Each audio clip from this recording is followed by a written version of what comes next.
Perdoando Deus, por Clarice Lispector. Eu ia andando pela Avenida Copacabana e olhava distraída edifícios, nesga de mar, pessoas, sem pensar em nada. Ainda não percebera que na verdade não estava distraída. Era de uma atenção sem esforço. Estava sendo uma coisa muito rara, livre. Via tudo e à toa. Pouco a pouco é que fui percebendo que estava percebendo as coisas. Minha liberdade então se intensificou um pouco mais, sem deixar de ser liberdade. Tive então um sentimento de que nunca ouvi falar. Por puro carinho, eu me senti a mãe de Deus, que era a terra, o mundo. Por puro carinho mesmo, sem nenhuma prepotência ou glória, sem o menor senso de superioridade ou igualdade. Eu era por carinho a mãe do que existe. Soube também que se tudo isso fosse mesmo o que eu sentia, e não possivelmente um equívoco de sentimento, que Deus, sem nenhum orgulho e nenhuma pequenez, se deixaria acarinhar e sem nenhum compromisso comigo. Ser-lhe-ia aceitável a intimidade com que eu fazia carinho. O sentimento era novo para mim, mas muito certo, e não ocorrera antes apenas porque não tinha podido ser. Sei que se ama ao que é Deus, com amor grave, amor solene, respeito, medo e reverência. Mas nunca tinham me falado de carinho maternal por ele. E assim como o meu carinho por um filho não o reduz, até o alarga, assim ser mãe do mundo era o meu amor apenas livre. E foi quando quase pisei num enorme rato, um rato morto. Em menos de um segundo estava eu eriçada pelo terror de viver. Em menos de um segundo estilhaçava-me toda em pânico e controlava como podia o meu mais profundo grito. Quase correndo de medo, cega entre as pessoas, terminei no outro quarteirão encostada a um poste, cerrando violentamente os olhos que não queriam mais ver.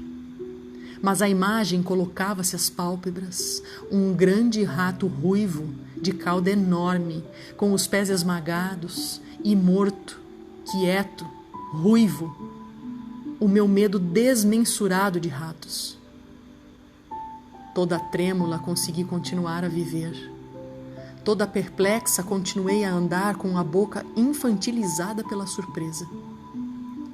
Tentei cortar a conexão entre os dois fatos, o que eu sentia minutos antes e o rato. Mas era inútil. Pelo menos a contiguidade ligava-os. Os dois fatos tinham ilogicamente um nexo. Espantava-me que um rato tivesse sido o meu contraponto, e a revolta de súbito me tomou. Então não podia eu me entregar desprevenida ao amor? De que estava Deus querendo me lembrar? Não sou pessoa que precise ser lembrada de que dentro de tudo há o sangue. Não só não esqueço o sangue de dentro, como eu o admiro e o quero. Sou demais o sangue para esquecer o sangue, e para mim a palavra espiritual não tem sentido, e nem a palavra terrena tem sentido. Não era preciso ter jogado na minha cara tão nua um rato, não naquele instante. Bem poderia ter sido levado em conta o pavor que desde pequena me alucina e persegue. Os ratos já riram de mim. No passado do mundo, os ratos já me devoraram com pressa e raiva. Então era assim? Eu andando pelo mundo sem pedir nada, sem precisar de nada, amando de puro amor inocente, e Deus a me mostrar o seu rato? A grosseria de Deus me feria e insultava-me. Deus era bruto. andando com o coração fechado. Minha decepção era tão inconsolável como só em criança fui decepcionada. Continuei andando, procurava esquecer, mas só me ocorria a vingança. Mas que vingança poderia eu contra um Deus todo-poderoso?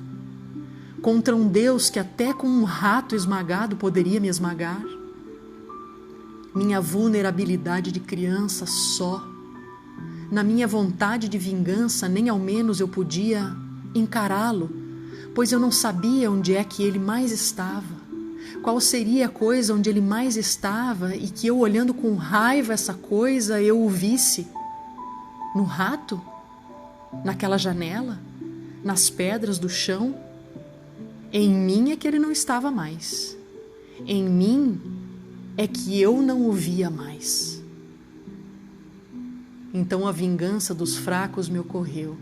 Ah, é assim? Pois então não guardarei segredo e vou contar.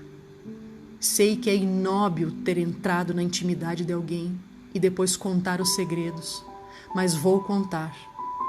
Não conte, só por carinho não conte. Guarde para você mesmo as vergonhas dele. Mas vou contar sim, vou espalhar isso que me aconteceu. Dessa vez não vai ficar por isso mesmo. Vou contar o que ele fez, vou estragar a sua reputação. Mas quem sabe, foi porque o mundo também é rato e eu tinha pensado que já estava pronta para o rato também. Porque eu me imaginava mais forte. Porque eu fazia do amor um cálculo matemático errado. Pensava que, somando as compreensões, eu amava. Não sabia que, somando as incompreensões, é que se ama verdadeiramente. Porque eu, só por ter tido carinho, pensei que amar é fácil. É porque eu não quis o amor solene, sem compreender que a solenidade ritualiza a incompreensão e a transforma em oferenda. E é também porque sempre fui de brigar muito. Meu modo é brigando. É porque sempre tento chegar pelo meu modo. É porque ainda não sei ceder. É porque no fundo eu quero amar o que eu amaria e não o que é. É porque ainda não sou eu mesma e então o castigo é amar um mundo que não é ele. É também porque eu me ofendo à toa. É porque talvez eu precise que me digam com brutalidade, pois sou muito teimosa. É porque sou muito possessiva e então me foi perguntado, com alguma ironia, se eu também queria o rato para mim. É porque só poderei ser mãe das coisas quando puder pegar um rato na mão. Sei que nunca poderei pegar num rato sem morrer de minha pior morte.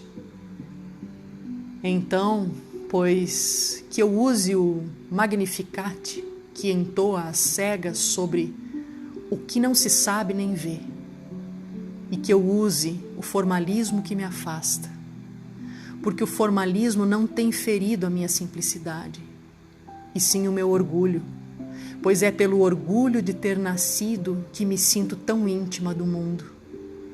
Mas esse mundo que eu ainda extraí de mim de um grito mudo, porque o rato existe tanto quanto eu, e talvez nem eu nem o rato sejamos para ser vistos por nós mesmos. A distância nos iguala. Talvez eu tenha que aceitar, antes de mais nada, esta minha natureza que quer a morte de um rato. Talvez eu me ache delicada demais apenas porque não cometi os mesmos crimes. Só porque contive os meus crimes, eu me acho de amor inocente. Talvez eu não possa olhar o rato enquanto não olhar sem lividez esta minha alma que é apenas contida. Talvez eu tenha que chamar de mundo esse meu modo de ser um pouco de tudo. Como posso amar a grandeza do mundo se não posso amar o tamanho de minha natureza? Enquanto eu imaginava que Deus é bom só porque eu sou ruim, não estarei amando a nada, será apenas o meu modo de me acusar. Eu, que sem nem ao menos ter me percorrido toda, já escolhi amar o meu contrário, e ao meu contrário quero chamar de Deus. Eu, que jamais me habituarei a mim, estava querendo que o mundo não me escandalizasse, porque eu, que de mim só consegui foi me submeter a mim mesma, pois sou tão mais inexorável do que eu estava querendo me compensar de mim mesma com uma terra menos violenta que eu. Porque enquanto eu amar a um Deus só porque não me quero, serei um dado marcado, e o jogo de minha vida maior não se fará. Enquanto eu inventar Deus, Ele não existe.